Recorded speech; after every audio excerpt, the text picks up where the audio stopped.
Chapter 88, Pandemic. Let's go back to the events when you were born as Akita and lived in the same era as the Buddha. That time was a critical period when every kingdom faced problems of drought, famine, and especially the outbreak of a pandemic, which at that time was called the plague. It was a disease caused by a type of virus that directly attacked the respiratory system and spread rapidly through the air and contact. It spread to every city with trade, an exchange of goods, and densely populated communities. The cause of that crisis was unknown to anyone except the Buddha. And what was the cause? I asked immediately. Know this, whenever your world has moral decay, exploitation, and oppression of people or fellow animals, resulting in a large amount of negative collective energy, the world must face disasters in various forms, especially such a terrible disease. This is to restrain or slow down the spread of that decay until it becomes a severe catastrophe. Is it similar to what happened in my present-day world? I interjected.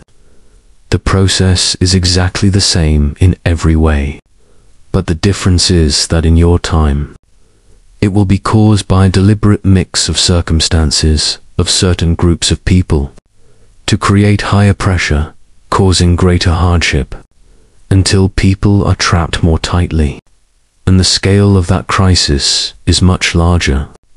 If you compare that event to what is happening in your present, it is hundreds of times larger, because the oppression today is more complex and widespread. The people who carry out the oppression hardly have to exert any effort. What allows you to clearly measure the scale of this crisis is that you can see the extreme inequality, such as the poor being so poor that they don't even have food to survive, which is different from the rich, who are so rich that they can buy entire countries. Why do such events have to happen at this time? How are they related, and who determines them? I asked. From your conversations with me and the various experiences you've had, what do you think is behind these events? Lord Foch asked back. Higher beings like you, I replied. Not entirely, only partially.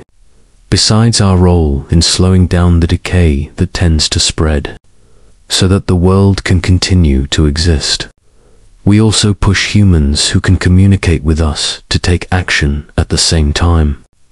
Because we cannot intervene ourselves, because it is against the laws of the universe, which prohibit too much intervention, which is no different from what I am doing in every way, to make you aware of the mission and push you to fulfill the role you volunteered for. The important variable in the current crisis is the accelerated rate that causes severe decay, which takes a much shorter time. In the Buddha's time, it might take hundreds of years for decay to spread, and the end of that decay might not be so severe. But in the present, this decay takes only a few months, but the results are many times greater. Therefore, there is a high risk if you don't understand the mechanism to fix it. It sounds like what I have to do is much harder than in those days, right? I commented. Yes, therefore, we need a clever strategy and ingenious tactics, he replied. Do you think an ordinary person like me can do these things? I asked. Don't worry. What you have is unlike others. You are open to communicating with us, and we are ready to work with you. And you have God as an advisor. No smart person on earth is smarter than us and God. Please be at ease. All right. What events do I have to perceive from now on? I asked.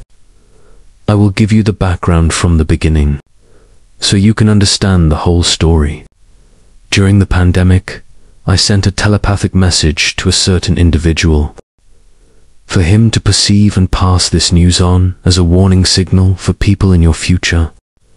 I directed it to the most powerful person at that time.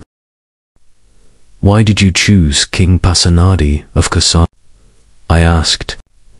Because King Pasani was a king, a person with power.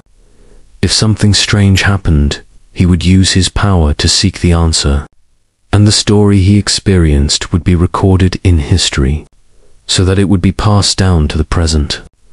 If it were an ordinary person, no one would be interested.